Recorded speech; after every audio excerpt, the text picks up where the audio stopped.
All right, let's talk about CJ Stroud and the Houston Texans, who had a game that was very competitive against the Jacksonville Jaguars, but ultimately a win. And I thought Stroud and this offense really, it wasn't perfect. I'll say that. I thought they got off to a really good start. They did have 5 straight punts in the second half, but we're still able to ultimately get the victory. So let's talk about it all. The good and the bad here with Stroud and the Texans offense as a whole. I thought Stroud himself was very good in this game. Let's talk about what worked and what didn't. The first play you see is zone coverage. We saw Jacksonville kind of start off in this zone coverage concept a decent amount, and the Texans were certainly ready for it. This concept first to have a receiver run that kind of curl route, and really that route is just designed to keep the Jaguars player who's in the zone as you see the curl route going into, to stay there. You want to kind of hold him with this route. A lot of times these routes are setup routes. Not every route is designed to get open. Because then you have another receiver run a route that's going to hopefully get into a gap in coverage with the setup route helping to hold the linebacker.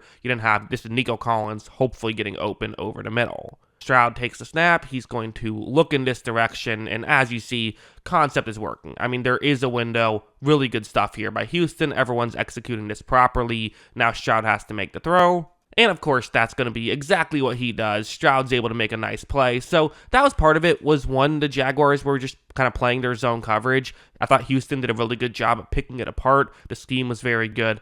Everything was working. And that's not to take away from Stroud, because he was also making stuff happen on his own. For example, this one, it is a 3rd down and 7 for the Houston Texans. And take a look at that edge rusher right there. This is Josh Hines-Allen, who's going to be running a stunt on this play. And watch what happens. When it begins, quite frankly, Houston does not pick up this stunt very well at all.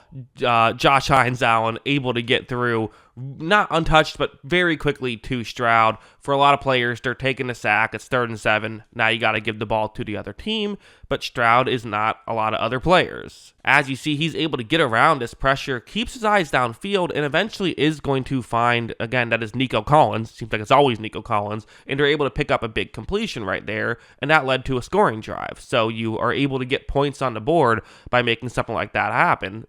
That's one play that kind of, in many ways, gave you 3 points, and also maybe even more than that, because otherwise Jacksonville would have had time to have a drive of their own. You were able to kill the clock as well. So, good stuff here by Houston. But then the second half rolls around, and as I mentioned, the Jaguars were able to get 5 straight punts, and some of these were, longer drives, but a lot weren't. It was a 3-and-out, a 3-and-out, a 4-and-out, a 9-play punt drive, and then a 5-play punt drive. So, not ideal offense here in the second half.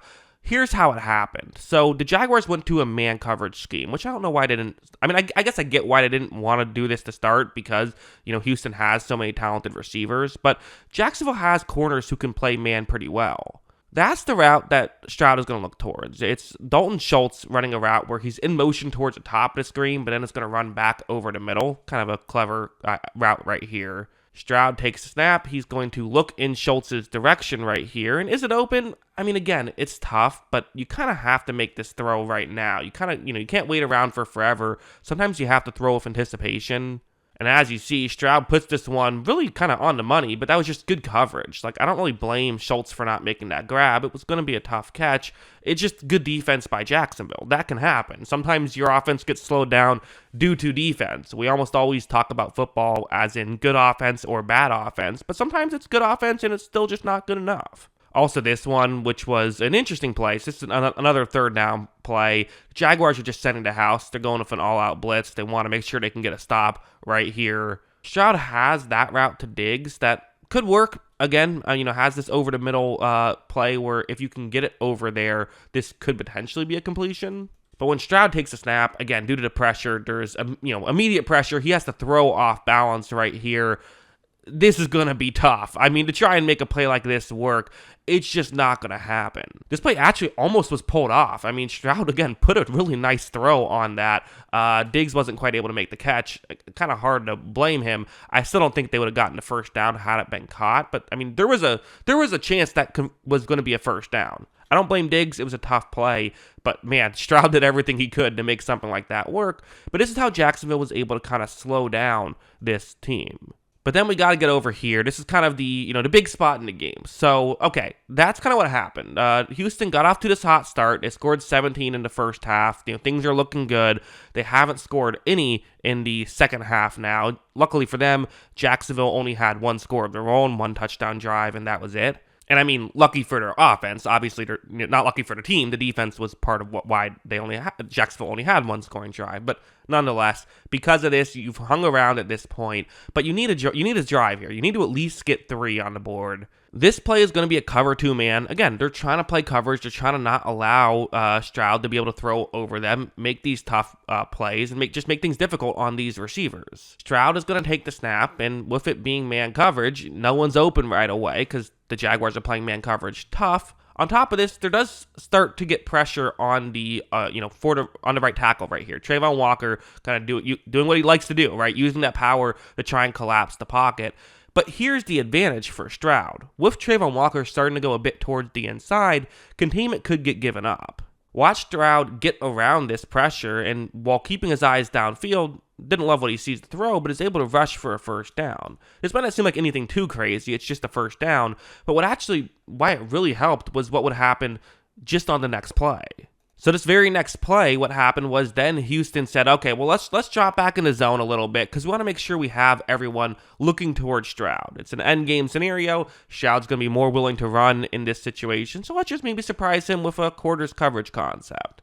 Houston's going to have one of their receivers run a route that's going to be just a setup route, hopefully kind of clear out this area. So when Nico Collins then runs that route, hopefully there's no one else in the area at this point and you can get it open. So Houston has a concept designed to beat this type of coverage, which is, again, just kind of smart play calling here, expecting the zone coverage. Stroud is going to take the snap, runs a quick play action, and he is going to be able to fire this one, and it's open. I mean, Nico Collins is wide open right here. So in a way, you could argue that the running play by Stroud on the previous play helped set this up. It helped kind of make Jacksonville feel like they didn't want to just sit back into man and play zone, and then you're able to get a chunk play.